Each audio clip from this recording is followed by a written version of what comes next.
Hello and welcome viewers, this is Sultan Fayaz Hussain and you watching Sultan Fayaz official YouTube channel. नाजरीन, पाकिस्तान की सियासी जो हलचल है वो जारी है और जो इस्तेकाम है उसकी तरफ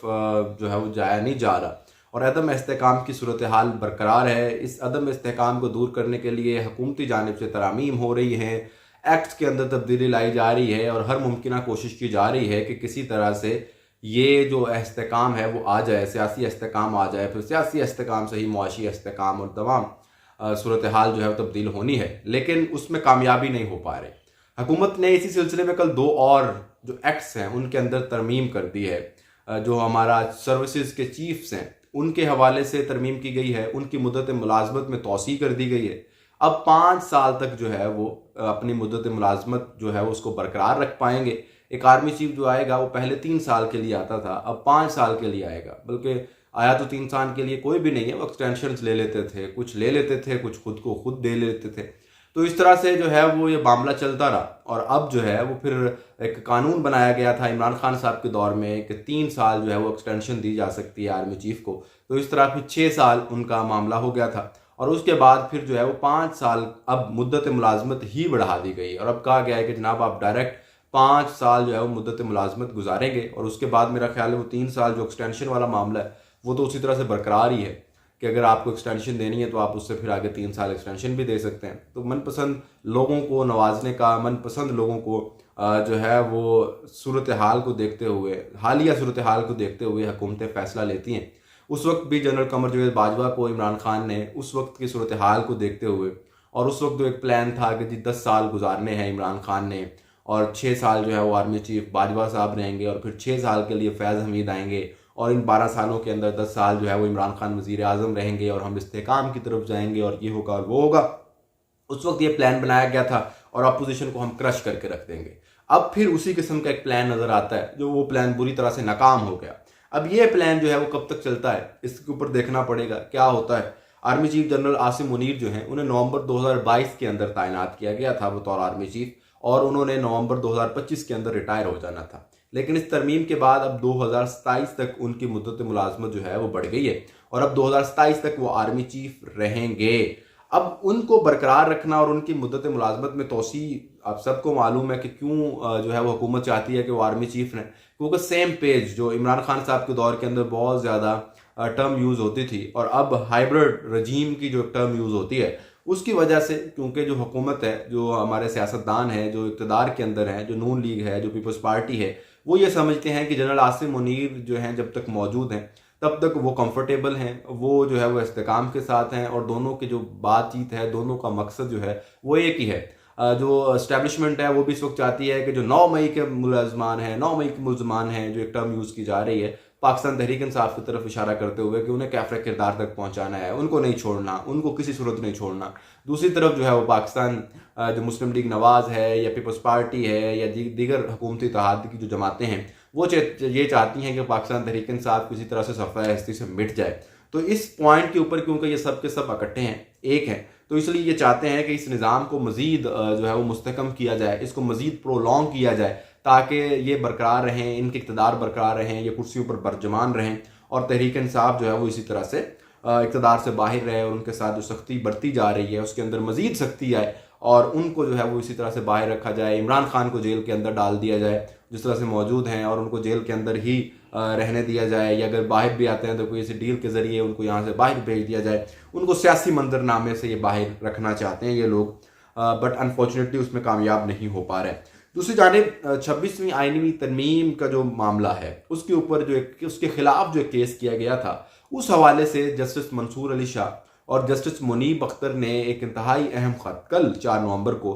चीफ जस्टिस पाकिस्तान याहिया अफरीदी साहब को एक ख़त लिखा है और उस ख़त के अंदर उन्होंने कहा है कि जनाब 31 अक्टूबर को एक मीटिंग हुई थी जजेस की। उस मीटिंग के अंदर 2 जजेस ने कहा था कि जनाब ये जो आइनी तरमीम है, 26वीं आइनी तरमीम, इसके खिलाफ जो केस आया है इसको हम लगाएंगे फुल कोर्ट के सामने और ये सारा मामला होगा 4 नवंबर 2024 को, यानी कि कल होना था ये। लेकिन उनके बकौल ये सब डिसाइड होने के बावजूद इसकी ना तो कॉज लिस्ट जारी की गई और ना ही फिर कल इस पर समाअत हुई है, ना इस पर सुनवाई हुई है, कॉज लिस्ट ही नहीं जारी हुई थी। तो जनाब क्यों नहीं हुई, तो ये उन्होंने चीफ जस्टिस साहब को ख़त लिख दिया है और उनको कहा है कि जनाब आप इसके ऊपर जो है ये फुल कोर्ट जो है वो बुलाएं, और फुल कोर्ट का क्योंकि पहले से ही फैसला हो चुका है तो इसको जो है वो फौरी तौर पर फुल कोर्ट के अंदर जो है वो सुना जाए। अब जस्टिस मंसूर अली शाह वही जस्टिस साहब है जिन्होंने चीफ जस्टिस बनना था अगला, अगर ये जो है उस 26वीं आइनी तरमीम ना होती, और जस्टिस मुनीब अख्तर जो है वो इस वक्त फिर सीनियर मोस्ट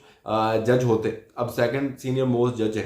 तो वो जो है वो अब दोनों टफ टाइम दे रहे हैं हुकूमत को और जस्टिस याहिया अफरीदी को भी। अब जस्टिस याहिया अफरीदी साहब इसके ऊपर क्या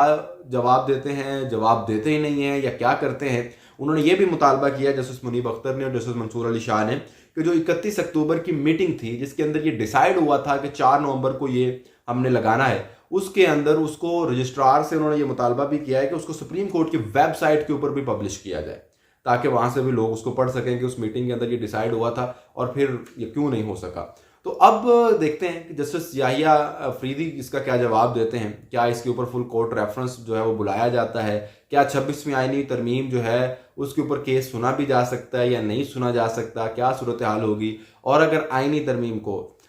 यह सुप्रीम कोर्ट जो है वो कलअदम करार दे देती है और कहती है जी कि इसका प्रोसीजर ठीक नहीं था, इसका तरीक़ेकार नहीं ठीक था, आइन के मुताबिक इसका प्रोसीजर फॉलो नहीं हुआ, तो फिर उसके ऊपर एस्टैब्लिशमेंट और हुकूमत का क्या रद्द-ए-अमल होगा और इस मुल्क के अंदर फिर जो इस्तेकाम है वो किस तरफ जाएगा।